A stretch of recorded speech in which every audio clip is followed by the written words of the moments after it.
Hey y'all, it's Erin from the Underground Railroad. You are tuning in to another great show on the Four Eyed Radio Network. To listen to more of this show and other great shows, tune into www.foureyedradio.com. That's right, kids. This is your good pal Steve-O from 4i Radio Network. I'm here to talk about a great person. Now, think about it. Who are you going to call when your logo looks like shit? You want a kick-ass logo. You want people to see your logo and go, you know what? That's an awesome logo. I wonder who did that logo. Well, I'll tell you who could do your logos for you. Check out Raven Designs. Special care of your work. Special inquiries, check her out. She's got everything. Ravencruise.com is the place to go because you want a kick-ass logo. You want to stand above the rest. I guarantee it. You hear this song in the background, you know these guys have a kick-ass logo. It's a recognizable logo, and I guarantee it if Raven was back in that time period, she probably would have made it for them. And they would have been like, hells yeah, people know who we are because we got Raven Designs behind us. Check out Ravencruise.com if you want a kick-ass logo for business cards. Maybe you want to put it on a car. These guys did. Maybe you want to put it on your building. You want something kick-ass. You want something that people can see and just go, this is awesome. Check out ravencruise.com. And you know what? Do it. Do it right now. You got nothing else going on for you right now. Get a kick-ass logo. Check out her artwork, ravencruise.com.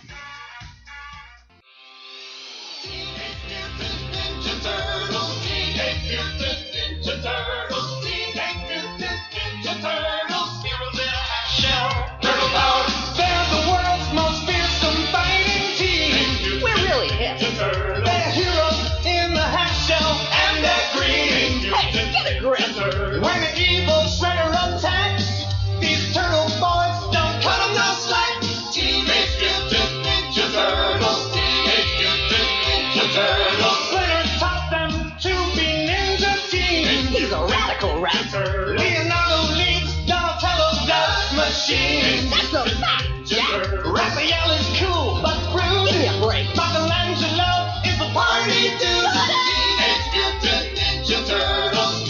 Mutant Ninja Turtles, Teenage Mutant Ninja Turtles, heroes in a half shell, turtle power. All right. In case you didn't guess, yes, we'll be talking about the brand new, or Kyle will be talking about the brand new Teenage Mutant Ninja Turtle movie. Of course, I am your host, Steve-O, with my co-host, Kyle. Say hello, Kyle. Hello, Kyle. Oh, now you're just being cute, aren't you now? I had to. You set me up. That's fine. I'm glad you took it. I will hopefully be seeing the movie tomorrow, which is Sunday, even though we are recording on August 16th of 2014. This is episode 21, so we can drink legally now. Sweet. If you haven't already started drinking, I suggest you do so. Of course, you can find us on www.longboxcast.com, part of the 4i Radio Network, also known as The Fern. You can listen to the show at 4iRadio.com, Spreaker, iTunes, Stitcher, Zune Marketplace, BlackBerry Podcast, Blueberry Podcast, Miro Guide, Double Twist, YouTube, Swell Radio, SoundCloud, and Player FM. Also, don't forget that this episode of Longbox Cast is brought to you by Raven Designs. Illustrates and designs that fit your personality. For samples and inquiries, visit ravencruise.com. And in case you are like, you know what, I'm not even going to take the time to look at her website, well, just take a look at the 4i Radio logo and also the Fro Show logo, and that's a little bit of her work. She's done 2 logos for us so far, and hopefully we'll be getting more.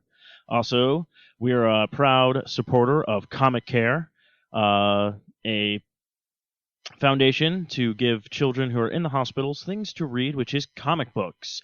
We get a lot of people who show up at the children's hospitals and give not only dress up in costumes such as like Wonder Woman and Tony Stark and the Flash and everybody you can think of that's in a comic book.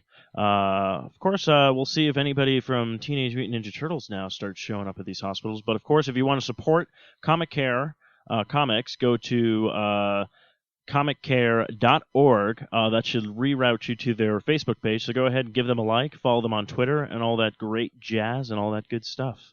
Of course, we were away last week just because I didn't see the movie. Kyle did his homework. I don't do my homework, and frankly, you know what? I gave up, man. I just gave up on life sometimes, you know? That's what I do. But anyways, Kyle, how have you been? I've been busy with day life and all that other fun stuff. Planning wedding, that kind of sucks actually. Yeah, for recommendation, don't ever get married. The planning for it sucks. If you could, just skip the whole process, maybe throw a party later, but just skip a wedding. Lucky for me, I don't see that happening anytime soon for my ass. But this is actually kind of funny. Not only you are getting married, but also Aaron Gallows on Starfleet Escape podcast is also doing his wedding stuff as well. So everything comes in 3, so we're waiting for another person to either be engaged or getting married, so we'll see what happens. Anyways, before we dive into any of our comic book news, Kyle, give us a rundown of the new Teenage Mutant Ninja Turtle movie. This movie came out on August 1st. No, not August 1st, August 8th. And really kind of weird to release this movie right after the success of Guardians of the Galaxy. But take it away, Kyle. I guess give us your opinion on it. Give us the good, give us the bad, and give us if there's anything we should look forward to in this movie. And then, of course, you can give us a rating of yours. All right, sounds good. All right, I mean, I went in with actually very low expectations. I really wasn't expecting this to be like the best movie ever. I wasn't expecting this to be the worst movie ever. I was expecting it to be for what it was, a Nickelodeon movie. And to be honest, that's kind of what it was. Just with a bigger budget, honestly. It was a Nickelodeon movie with a bigger budget. Dang. So Megan Fox Ninja Turtles ain't got shit on the Rugrats movie. No, that's still probably better. But now Megan Fox, she was okay. They probably could have got someone better for April O'Neil, but it is what it is. It's just eye candy for everyone else. That's what I kind of figured with her. I mean, don't get me wrong. I don't see she's like a great actress. I don't think she's a bad actress. I just think she should just stick to what she was originally doing, and that's modeling. Agreed. Now, the movie itself was still fun. There's a lot of laughable moments. There's a lot of action. So you will actually enjoy yourself. But, I mean, there were some parts I just couldn't stand. I mean, without giving anything away, I mean, this is completely spoiler-free-ish, if you will. Well, the foot soldiers. Just give it to me the best you can. I mean, if you do spoil some stuff, it's not going to matter, because I'm pretty sure everybody on the internet has already spoiled a bunch of stuff. All right, fine. All the turtles die at the end of the movie. Damn, that's dark. How are they doing a sequel? They're bringing in Venus. Oh, wow. No, all right. But in all seriousness, the foot soldiers. I hated them. They weren't ninjas. They were soldiers carrying automatic weapons. Okay, all right. They were just like a military group. Not trained martial artists, just... Yeah, I didn't like that. But they did pay homage to a lot of the cartoons, the comics, a lot of things, and I actually did appreciate that. Kevin Eastman even makes a cameo. Oh. Yes, so if you know what he looks like, you'll probably be able to spot him out. Very cool, very cool. Mm-hmm. I mean, don't expect to know how the turtles were created, because, you gotta change the story up sometimes. You don't want to go in expecting everything, so they do tweak a little bit here and there, but they still do the whole mutagen thing, just in a different way. I won't spoil that for you, so I'll let you figure that one out.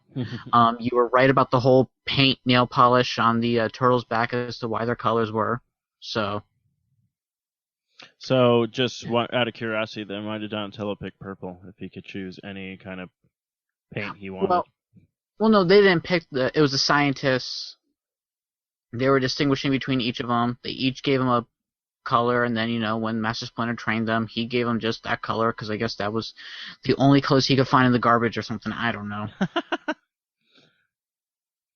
Now, This is crazy. The one question I have to ask is funny because I actually saw the behind the scenes of making of the Teenage Mutant Ninja Turtle. Now, pretty much everybody who did their motion capture for the Turtles voiced the Turtles, except for the guy who did Leonardo was voiced by Yes. Johnny Knoxville, and also Mhm. the guy who did everything for Splinter, he was then voiced by Tony Shalhoub. Yeah. Any reason why you felt they did that, or did Johnny Knoxville bring a good Leonardo to the mix, or was it just Honestly, Johnny Knoxville? I couldn't even tell. Honestly, when I saw Leonardo, I did not think of Jackass. Well, that's I good. just saw Leonardo. He was the leader. Raph was the badass. Johnny was a smart guy, and Mikey was Mikey. So at least they kept that the same. Yeah. I'm a huge Donatello fan, so I gotta say they did a pretty good job with him. I wasn't all too big of a fan of the whole tech on his head and whatnot, but it kind of grew on me throughout the movie, and Donatello actually had a few surprising moments where I was like, hell yes. Well, that's good. Yeah, that was the only thing I was kind of concerned about. I kind of like, don't get us wrong. We get it with Donatello. We know he's the nerd. We Mhm. know he's the geek. We know it's like, did you really need to like give him like all this technical stuff? But then again, even with everybody else, it's like we get it. Leonardo's a samurai. We get it. Michelangelo's a party dude. We get it. Raphael's supposed to be the badass. It's like most of us already know the Turtles, and I get it with this movie, as a lot of people have said, like this isn't for us. This is for the new generation of kids who just got into Ninja Right. Turtles, and I understand that. But for everybody else, I'm like, did we really need to emphasize on them? Honestly, not really. I mean, they still give a pretty good idea of, like, their whole backstory and whatnot, and why they're like that. They really didn't need the whole tech stuff on them, but it somehow just worked for Donatello in that way. So I'll give it to them there. I will save you a couple minutes. There is nothing after the credits. Okay, so don't even bother staying. Exactly. So, Turtles, you missed a great opportunity. Yeah. I was hoping for what you were hoping for.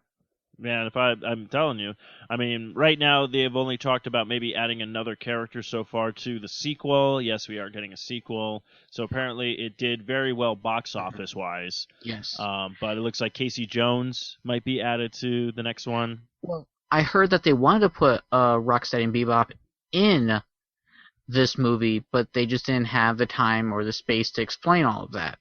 So there's a possibility they may or may not put them into the second movie. Okay, so breaking down everything now. Now I get this movie is actually geared towards more like the kid generation of the Right. new kids jumping on, even though it's a PG-13 movie. Rumor had it the Turtles don't show up until almost 20-40 minutes into the movie. About 20 minutes, yeah. So granted, when the first movie came out, 1991 or 92 movie came out, I mean, there's a little bit of the build-up. There's a bunch of stuff talking about the Foot Clan doing this and this weird activity and April O'Neil reporting, and then all of a sudden you get, like, the Turtles beating them up in the, in the alley and the lights are out and all that kind of stuff. And then it literally does that cool sequence where it's all like you see the shadows of the Turtles, and then it goes into like Teenage Mutant Ninja Turtles, and it even pauses for that little bit where you're like, and then they jump out and you get to see them. Now, I want to say that probably takes maybe less than 10 minutes of the Turtles actually showing up in that movie. All right, now take everything you just said, because that basically all that happens in the first 20 minutes, but it's just from 10 minutes to 20 minutes, because they got to give Megan Fox more screen time. Yeah, for whatever reason. Yeah, literally, just what you described happens in the first 20 minutes. Now we of course finally got two characters from the cartoon show that have never been in the motion picture. April O'Neil's cameraman Vern, and then her boss is now played by a female, but it's the same character. But it's Whoopi Goldberg. How do these two characters actually add to the mix? Did they do justice to their characters? Did they put a new twist on these characters, or were these basically throwaway characters? Vern actually was a pretty big help in the movie. So, and he was also a little bit of like a comic relief thing for the human side besides Mikey. And, I mean, Whoopi Goldberg's character, I really got nothing for that one. I mean, she was there. Okay. They just needed a boss to tell April O'Neil, no, you can't do that story, or, all that stuff. Okay. So all this happens now. When the Turtles finally show up and their action, their fighting and everything like that, is it probably the best we've seen the Turtles fight since when we finally saw Turtles fight for the first time on the big screen? Did they do actual really cool things, or did they kind of keep it simple? Technically the first fight was a shadow fight. You don't really see anything. You just see shadows of everything, and you don't see them. And the second fight, same thing. But when you get to the real fight, they can fight. It was actually really good. That's cool. Yeah. I mean, you gotta go through like 2 fight sequences where it's like all in shadows. You don't get to see much of the Turtles, but the next fight, I mean, it's action packed, and you're just like, holy shit, this is awesome. Okay, that's good. Now, they fight Shredder, but it turns out the one guy who plays, I guess, the guy who knows April O'Neil's father. He's technically not the Shredder, which when the rumors first came out, they all said he was the Shredder. So he's basically just kind of under the Shredder, his pupil. He's the Shredder student. Okay. Yeah, pupil. Yeah. And I want to say this about the Shredder. He was brought to you by Swiss Army Knife. Yeah, I just don't know why they... To me, I think it would have been cooler if they were like, hey, we have upgraded your armor, they do some fighting with him. That's exactly what they did. And then all of a sudden... Exactly what they did. Well, I understand that, but they upgrade his armor, Yeah. but then he realizes, like, he loses to the Turtles. He's like, why do I have all this stuff? And he just kind of strips it down to its basic bones of the actual, what the Shredder armor is, and he can just kind of beat the Turtles with just that. Because then the movie just wouldn't be as much fun. Oh, really? Okay. I don't know. I'm just guessing for some people. I mean, the Shredder, I feel like it was too much. I mean, there's a few things where it was like, oh, damn, that's kind of cool. But you'll see what I mean. Okay. Trying to think what else is there to ask. So give us a brief, we'll just say spoilers for everybody else, but give us a brief rundown of how the movie kind of goes when the Turtles meet. Does the mutagen fit in pretty good, or is it they don't write it well? They fit it in pretty well. I mean, if basically their origin is the guy who works under Splinter and April O'Neil's dad were scientists, and they were trying to work on a cure for this gas or whatever. So they were testing it on turtles and one rat. So they were testing it on them. April O'Neil, who visited the lab a lot, also video recorded the turtles. So when she first found out their name, she's like, oh my gosh, I know you guys. I saved your life because there was a fire because April O'Neil's dad found out what Splinter's apprentice was up to. And was like, yeah, I'm not going to let you do this, so I'm going to kill everything. And I'm not going to save my daughter who's already in the building and whatnot, because there's a plot hole there. But, so April O'Neil saves the turtles and the rat, and she carries them to the sewer and lets them go down there. But basically the cure that they were injecting them with was mutagen, which later on developed them, made them what they are now.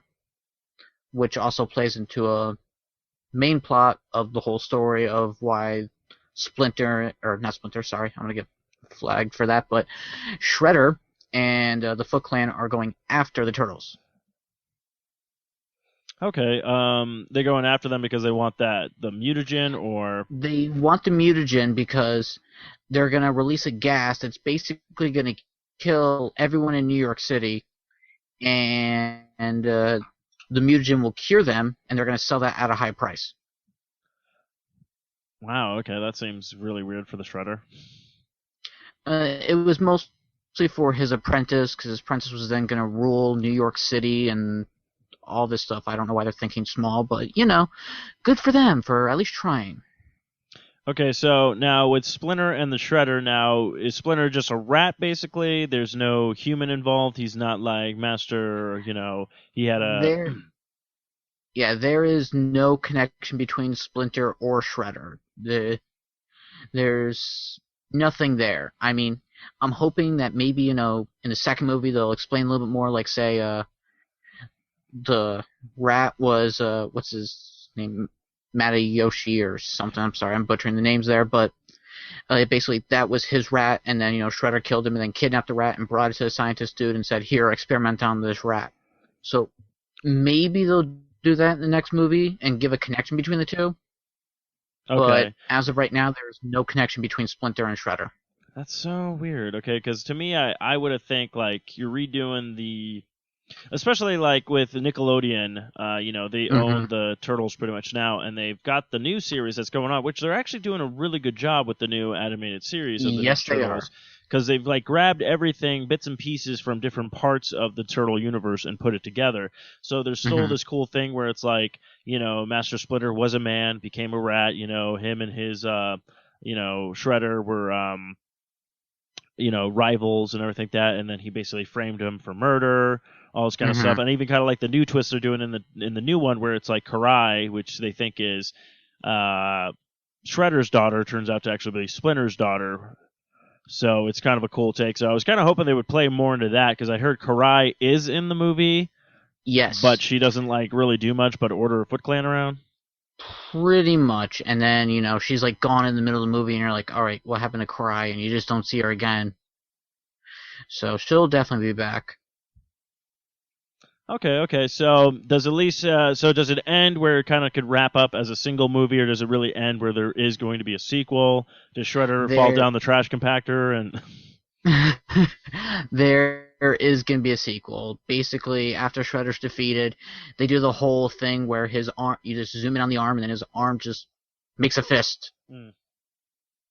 That cliche moment. Wow, that's really kind of I was about to say that's really cliche for a movie that's in 2014. Like, now do you think when they announced this movie, everything that kept going back and forth with the rewrites, everything that, to me, do you think they probably should have pushed this movie back to maybe sometime next year, 2015, and they probably could have rewrote the whole script and maybe given us something that's actually good?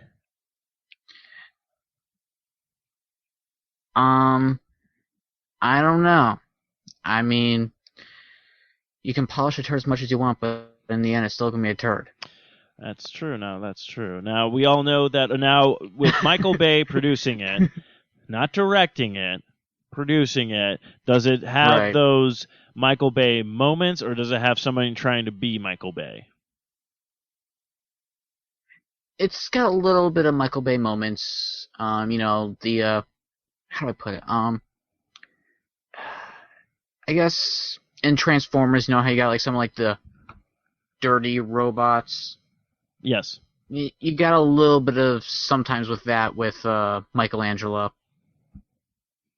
towards April O'Neil. Oh, okay. Spoiler alert, they're dating. Oh, they date?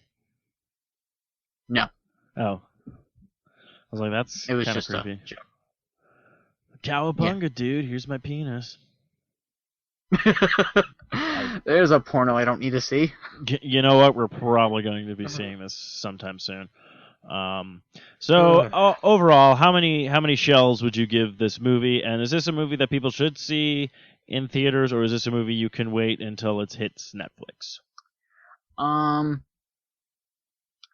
gonna give it 6.5 out of 10 shells. And I'd say at least go see it matinee. Okay. Yeah. Don't spend $10 for a ticket and then another $10 for popcorn. Go see it as cheap as you can. Yeah. Definitely just see it matinee, or, wait till HBO or Redbox or Netflix or bootleg. Okay. Not saying I support bootleg, or bootleg. I think with this film, I would support bootleg. Like Guardians of the Galaxy, I tell people to go see in theaters. Same thing definitely. with like X-Men and The Winter Soldier and all that kind of stuff. I mean, those were really good films this year. And I don't know, Turtles, I just felt like this is like the drop-off. To me, Teenage Mutant Ninja Turtles, if they were smart, should have probably come out in March. Yeah, before everything else, because for those who got to go see Guardians of the Galaxy, I mean, you got to go see this one awesome action-packed movie, and then next week you're like, oh yeah, I can't wait to go see Turtles, and you're like, not nearly as good as Guardians. Well, Turtles to me just seemed like a very weird, like, it was a great idea. We were all kind of psyched. We're like, okay, we're going to see a new Teenage Mutant Ninja Turtle movie, basically a brand new reboot. I mean, with all the different stuff that was going on with it, like, they're not turtles, they're aliens, they're not this, they're that, they're not, all these different rewrites, all these, like, Casey Jones at one point was going to train the turtles and didn't realize who couldn't tell them apart, so he gave them bandanas or something like that. So Casey Jones basically was a racist. Like all these different things. And then when it finally got to the point where they like, here's our release date, it's coming out August 8th, 2014. And then we still had not seen any footage. Like we didn't even see anything of the Turtles. We didn't see. All we saw was like Megan Fox stuff. Little bits and pieces were released, such as the Turtle Van and all these different things. And then when we finally got to see the first teaser trailer, everybody was already like, God, man, I don't like the looks of the turtles. Like, they're really roided out. Their noses look weird.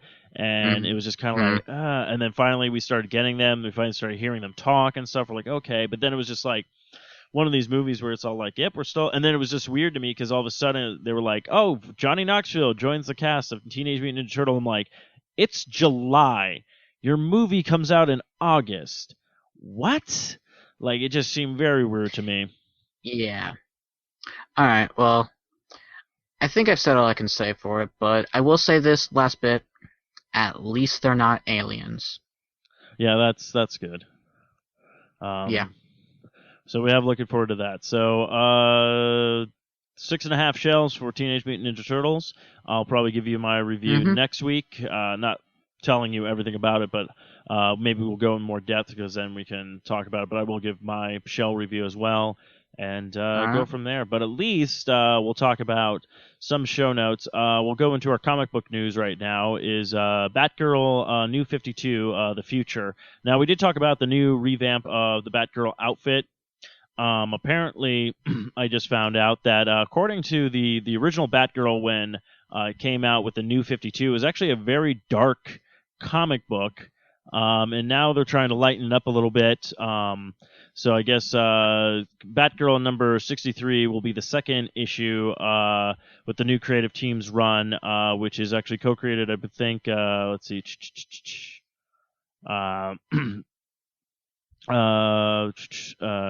Carmen Stewart and Babs Tarr redesigned the new bat suit that everyone seems to really enjoy.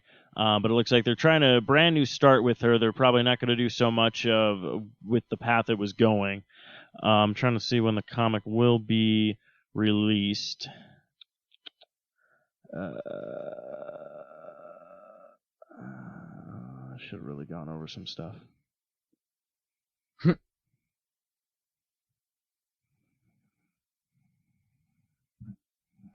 Looks like this new Batgirl. So Batgirl number 35 is the one that'll be released of her.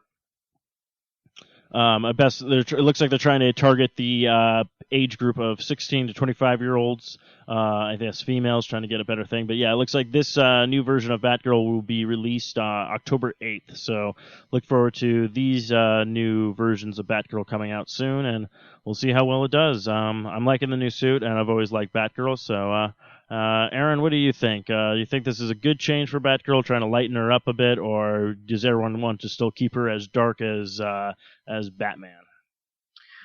Well, first off, my name's Kyle. Oh shit! What did I say? Aaron. Damn it! I don't even talk to Aaron that much either. Anyways. I'm just gonna put Kyle in the notes, and AKA Steve might call him Aaron sometimes. We should have a jar for every time you call me Aaron. I can't afford a jar. What was the question again? Sorry. I was just asking, do you think it's a good idea what they're doing with Batgirl, or should they, they're trying to lighten her up a little bit, or should they keep her pretty much as dark as the Dark Knight? I don't know. I mean, I guess we'll just have to see how they do it, but I mean, I never really read that much for Batgirl. In fact, I don't even think I own a single issue of Batgirl. So, like, not exactly the best opinion on it, but I mean, honestly, I think they should probably make it a little bit darker if they want more of the female adult reads for it. Maybe, but it looks like I guess they're trying to go through a demographic of 16 to 25-year-olds now. I don't know. But then again, it's weird because you have Batgirl, you have Robin, which is Damian, Batman's son now. You have Nightwing. You have you have not only like Batman, but you have like Batman Detective, Batman Dark Knight, Batman Palooza. Tim Drake's still Red Robin? I think so. Yeah. Then again, you also have the Red Robin. You also have what was it, the Red Hood, which is Jason Todd, and then you have Batwoman. So you do have like a huge range of Batman comics. So my next question is, do we need any more? I'm saying no, we don't need any more. Don't get me wrong, like I love Batman, but I'm like, there's so many offshoots of. Yeah. Of all these Batmans, like I don't even think Superman. I think like Superman maybe have like, I could be wrong on this, but even with the new reboot of the New 52, there's probably maybe like Superman and then like Action Comics Superman and then maybe like another Superman and then you have possibly Supergirl comics and you probably have like Superboy comics. You even might have a Crypto comic, but I don't even think Superman has that long line of different like characters to play. Basically, Batman kind of sounds like EC's version of Wolverine, where he's everywhere. Yeah, probably. Yeah. I'm just waiting for the Alfred comics. I get those. And all they are is like Batman is like, I'm leaving for the night. And he's like, okay, sir. And then it's just him like what he does around the house. Yes. It's like Alfred's wacky adventures. Didn't Batman once have like a dog or something? Bat dog? Yes, what was his name? Bat-Hound something. Yeah, let's get him a book. Oh, Ace. Ace the Bat-Hound. Yes. So anyways, that's pretty much all comic book news that I found, I guess.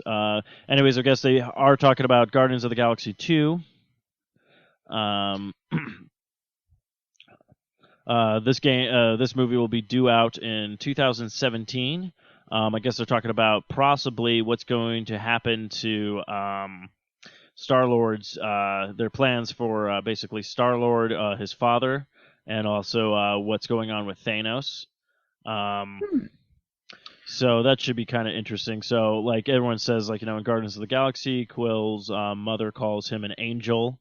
He hired the Ravengers to abduct Peter back in 1988. His genetic code is something of the Nova Corps. And he has never encountered, which has never been encountered before. So, so now, do you know anything about maybe who possibly, like you? I remember we talked about this before. You mentioned maybe his father being the Watcher. Yes, and I'm still holding to that. I mean, signs kind of point towards it, but it's a long shot there. I mean, but. Maybe they will go by the comic standards and just rebrand him as something different, but I'm still hoping out for a Watcher. What about you? I'm trying to think. I'm thinking like I'm trying to see. Actually, I would bust out laughing if they really just wanted to mess with the Marvel universe and everybody. They're like, Thanos is his father. Howard the Duck. Oh, jeez. I mean, Angel, Wings, I mean, come on, it's right there. Oh, that's true, yeah, you never know. Yeah. Maybe they'll do another flashback with his mom. He's like, your father knew Quack Fu. Then again, everything, is up in the air. I mean, again, we're not going to see this movie for about 3 more years anyways, so a lot can change. Oh, yeah, I heard they want to put in more of the Guardians. Maybe we'll get Adam Warlock now that he's free from his cocoon in the Collector's Collection. Oh, yeah, maybe. So it's and then also I know they've been talking about getting Nova. Where does he come from and all that kind of stuff? So yeah, I really want them to do Nova. I'm pretty sure they were planning on it because they were talking about him trying to get him into this one, maybe just like a brief bit of him, but they decided maybe we should just save that for another movie. Now, of course, this has been popping up a lot. Now, I don't know if you saw, there's been a bunch of things leaked online, and then, of course, Batman Superman movie has moved its release date to March of 2000. Was it 17 or 16? Yeah, 2016. Yeah, somewhere around there. It's. Oh, go ahead. Yeah. Sorry. Basically, it's 2 months before Captain America now, so. So no either more head-to-head. Yeah, either they did not want to compete with them, or they want to be like, hey, we need a full month to try to get people on board with our, Batman, Superman, because this is basically them trying to build their entire, getting up to a Justice League movie. Mm-hmm. Now, what's been actually happening is a bunch of photos have been released. We've actually seen Ben Affleck actually in being Bruce Wayne, some photos. We've seen a picture of pretty much who might be playing Bruce Wayne's father, Thomas Wayne. It looks like the guy who, basically, he's been typecasted for the character who always dies. And no, not Sean Bean, but the actor who has played in Supernatural, Dean and Sam's father. He's also was the comedian in The Watchmen. So they had like a huge painting of him, and the guy looks exactly like that guy. So I'm thinking like, oh, we're going to do a flashback where you get murdered, yada, yada, yada, and then so on and so forth. But apparently people did get the chance to sit down with Ben Affleck and ask him about, like, why did you take the role of Batman, and what can we expect from this? And it sounds to me that Ben Affleck said, like, he's like, I wouldn't have taken the, he's like, I pretty much wouldn't have taken the part if I knew I couldn't do it. And not saying that he's saying like I'm a great actor or anything like that, but he was like, I wanted to make sure the script was solid. He's like, because this is a character that I'm jumping into, and it's a big deal, for people. Like, people want to take this seriously. They want me to, represent. And then even, when they offered him the role, they're like, now get ready for the internet to backlash on you. And Ben Affleck was pretty much prepared for that. So not too many people do know this, but Ben Affleck is actually a huge comic book fan. He's actually a huge Batman fan.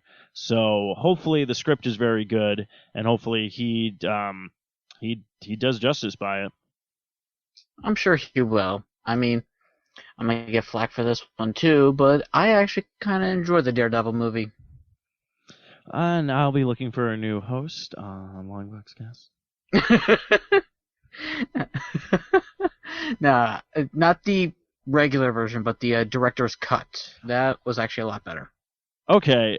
Now, you're the second person I've heard told me this. Actually, my brother Kyle actually mentioned it before on episodes of Longbox Cast, saying, if you're going to watch the Daredevil movie, watch the director's cut. I've never seen the director's cut, so apparently I might have to check that out now. Yes. Now, what do you think? Kyles are smart. Yeah, everybody with the name Kyle seems to be pretty much a genius.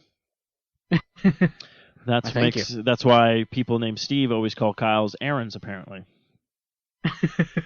But yeah. What do you like? What do you think? Like, do you think now the biggest problem everyone's asking really now is what's his voice going to be like when he's Batman? I don't know. I kind of want him to do the whole Christian Bale, I'm Batman thing, but I mean, then again, you want him to make it his own, so maybe he'll have like a voice box thing that'll deepen his voice or whatever, or hey, you never know. It'd be actually really funny is they film everything like, so he plays Bruce Wayne, he does all these things and stuff like that, then he plays Batman, and then when they refilm when they redo it, they actually go over his voice and they just get Kevin Conroy. There you go. So we'll see what happens. But yeah, it seems like he's going to be dedicated to the role, so he wants to do it justice. I guess that's why maybe they're calling it Dawn of Justice. But we'll see what happens. I mean, don't get me wrong, Christian Bale did a fantastic job with the Batman character. The only problem was it's like he picked the voice for the first movie, it was good. Then the second movie, it started derailing a bit. Like, you're like, what's going on? And then the third movie is just like, I think he just kept like, he's just like, I don't care anymore. I'm just going to try to make it as painfully as possible. But then in the third movie it was even worse because then you have, where's the trigger? And, oh, hello there, Mr. Wayne. So you just had two people with ridiculous voices going back and forth. Yeah. But, let's see what else we got going on. So, of course, we did touch upon the Teenage Mutant Ninja Turtles sequel. This story, actually, I found very fascinating. So Sony, they've been in talks where trying to expand their Spider-Man universe of just not doing Spider-Man films. So they talked about a Sinister Six film. We've talked about the Amazing Spider-Man film. And then Marvel has been talking about, just in general, that they want to do a female movie with a Marvel character, which is fine. I mean, they did Elektra, but it failed miserably. But Sony wants to go ahead, and they threw their hat into the ring. They want to do a Spider-Woman movie. The only weird part is they want to cast Emma Stone's Gwen Stacy as Spider-Woman. Now, I have not seen the new Spider-Man film, but apparently she lost her head. Oh, she didn't lose her head. Her neck just snapped. You just hear like a snap. There's no, like... It's not like a Final Destination death. It's just... Yeah, nothing special. Yeah. Yeah, but... I think what they might go is, like in the Ultimate Comics, they had cloned Gwen Stacy and Peter Parker, and Gwen Stacy's clone turned into Carnage or whatever, but and then like a female clone of Peter Parker turned into Spider-Woman. So maybe they'll take like the clone of Gwen Stacy and turn her into Spider-Woman. Oh, okay. How would you feel about a Spider-Woman movie? I think it'd be kind of weird already because we just rebooted the Spider-Man franchise. He's only 2 films in, and it's like, let's now do a female character. Now, don't get me wrong, I would love to see a female superhero movie. I know we're trying to get the Wonder Woman movie, but Marvel has a lot more than just in the Spider-Man, universe. Yeah. I would like to see a lot of, to be honest with you, a movie that probably will never get made is a Miss Marvel movie. Don't sell yourself short just yet. I have a feeling they might do it soon. But only if they cast me. Especially with the whole space theme. You? Yeah. I'll just do motion capture. They'll fix it with computers. Sure. You can be Miss Marvel. They're sitting there going like, why would we waste all this money for motion capture when we could just cast a female? I'll be like, Marvel, do you want to do this right or you want to do it wrong? We want to do it right, so I think we're going to go with a female. I will be right back. I need to go bleach my brain. I'm just kidding. I know you are, but the images are still there. Oh, they're still there. Well, at least you got something in your spank bank later. Now, this is really cool. I've heard about it a while ago. Terry Crews, if you don't know who Terry Crews is, he's the guy he's on Brooklyn 909 now, or 909, 911, I forget what it is. 90210? Maybe 90210. It's that new show with Andy Samberg and all that kind of stuff. It's actually a funny show. Yeah. But he also did I think he did some of the Old Spice commercials a while back. And also he did this really crazy thing where he had like all these things hooked up to his body because he's a built guy, and he did this drum thing with all of his muscles, which was pretty fantastic. But Terry Crews, he said he would be honored to play Luke Cage. We talked about this a while ago when Netflix basically talked about them doing a whole bunch of Marvel series. Daredevil is actually in pre-production right now. I think we're going to see that sometime next year. I know they have a Iron Fist they want to do. They also want to do, I forget, a woman one. I forget what it's called. And then they want to do... it's Alias, Jewel. Yes. Luke Cage's wife. And then they wanted to do a Luke Cage one. And Terry Crews, he mentioned beforehand, he was like, I would like to play this character. He's like, I really like the character. Obviously, he knows the character and stuff like that. And I think he'd be... And actually, to be honest with you, I think he'd be a good fit. Because not only can he be like... I'm in your face, I'm going to destroy you, but he also has a great sense of humor. And Luke Cage is pretty much back and forth on that kind of stuff. But he did talk about this a little bit. He compared Cage to Superman, said he's exciting to see the series no matter who plays the character. last year. It took him out of the running for the role, explaining to Comic Book Resources that he had never been approached by Marvel. Usually when actors are talking about roles, it's for a part that was ready to happen, Cruz said. But we'll see what happens. I mean, they haven't really picked anybody for Luke Cage. They haven't even talked about the script, but I say give it to him. Yeah, definitely. I think he'd be a perfect fit. Can we just get like a voice test of him saying "Sweet Christmas"? Oh, we probably that's do a voice test. If it works out, he's got my 2 thumbs up of approval. And look, the funny part is, like, this would probably be the first actor you guys could get that you wouldn't have to pay for him to work out. Yeah, right. Like everybody else, usually it's all like, and I'm not saying none of these other actors are in shape, but they're not like into that built shape. Like, I mean, you look at Chris Evans in roles when he's not playing a superhero, and he's still in shape, but he's not like built like Captain America. And then as soon as he does those Captain America roles, he gets built for those roles. So, you could probably save some money without having to get Terry Crews in shape. Yeah, definitely. I just saw this. Apparently, Paul Rudd and Michael Douglas in first Ant-Man footage. Ooh. So I just pulled this up. I've known they've shown the posters of the mask and everything. That is actually footage, or is this just them? Oh, okay, I think this is just them explaining the footage. Oh, okay. Did you hear Inhumans is now going into pre-production? Or some close to that. They just finished up the script for it, so they're starting to move forward with that. Oh, really? Okay, cool. So, yeah. when we'll see this going down? I have no idea. But I just read Inhuman script has been finalized, and it's moving into the next stage. I forget what it's called because I don't work in the movie business, but it looks like we may be getting an Inhumans movie soon. And I believe they just got 2 writers for the Aquaman movie. Oh, okay, cool. Yeah, I've heard about that, with the Aquaman movie as well. Yep. And I think there was something else, I just can't remember it right now. So. That's okay, it's okay. It's not like... a second ago.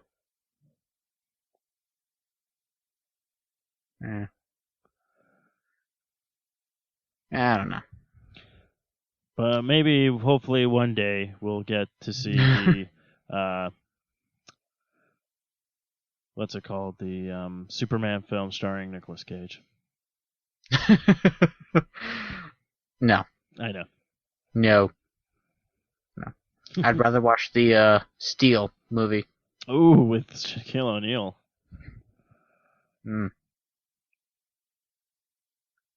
But I think that's going to wrap it up for this week's Long Box Cast. We actually did a pretty good long show.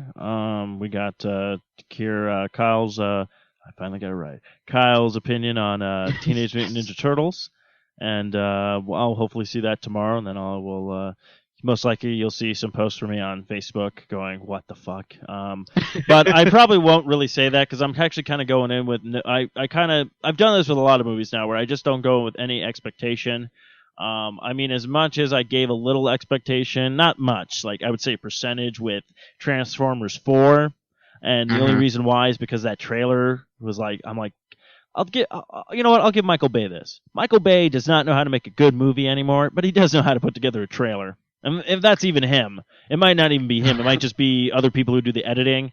But anybody who ever edits for Michael Bay and does his trailers, you guys do very good work because literally I was not going to see that fucking movie. And then I saw the trailer. I'm like, oh, this makes me, I want to see the movie now. This actually looks good. And then you go see the movie and go like, well, fuck me. That trailer screwed me over. So yeah, I still haven't seen Transformers 4. So I will say this. Just wait. Yeah. You probably already knew that, but I'm just letting you know. Just wait. Yeah. But Kyle, where can people find you on the interwebs? Well, you can find me on Twitter, where I'm most active every single day of the week at Deadpool_Ranger, and you can find me on my blog, which I have not touched in about 2 to 3 weeks. So yeah, that's at DeadpoolRangerTalks.com. Very nice, very nice. Of course, you can find me at Stephen Mooney Jr. on the Twitters, at S Mooney Jr. on Instagram. Don't forget to check out all the other great shows on 4i Radio Network. Don't forget to subscribe to us on iTunes and check out all the other great stuff. And until next time, kiddos, Kyle. Long box cast. We have too many issues for a short box. Yeah, baby! Teenage Mutant Ninja Turtles. Teenage Mutant Ninja Turtles. Teenage Mutant Ninja Turtles. Heroes in a half shell. Turtle power. They're the world's most fearsome fighting team. We're really hip. They're heroes in the half shell, and they're green. Hey, get a grip. When the evil Shredder attacks, these turtle boys don't cut 'em no slack. Teenage Mutant Ninja Turtles. Teenage Mutant Ninja Turtles. Splinter taught them to be ninja teams. He's a radical rat. Leonardo leads Donatello's dust machine. That's a fact, Jack. Raphael is cool but rude. Give me a break. Michelangelo is a party dude. Teenage Mutant Ninja Turtles. Teenage Mutant Ninja Turtles. Teenage Mutant Ninja Turtles. Heroes in a half shell. Turtle power. This has been another fine production of the 4i Radio Network. For more great shows, check out www.4iradio.com. And I'm still going to keep calling him Aaron, I guarantee it.